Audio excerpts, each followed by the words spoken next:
Palaging prioridad ng pamahalaan ang kaligtasan ng mga mangingisdang Pilipino sa gitna ng issue sa West Philippine Sea. Sa programang Mike Abe Live, sinabi ni Philippine Coast Guard spokesperson for the West Philippine Sea, Commodore J. Tariela, na yan ang mandato sa kanila ni Pangulong Ferdinand R. Marcos Jr. Sinabi ito ni Tariela kasunod ng ulat patungkol sa monster ship ng China Coast Guard na nasa exclusive economic zone ng Pilipinas. Nakumpirma na ng PCG ang China Coast Guard ngayong January.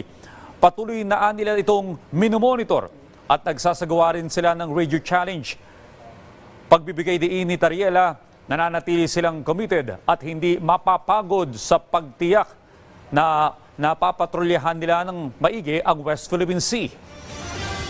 Ito ay alinsunod sa pag-uutos si Pangulong Bongbong Marcos na siguraduhin na ang kaligtasan at malayang pangingisda ng ating mga kababayang Pilipino ay hindi ma-jeopardize ng China Coast Guard monster ship.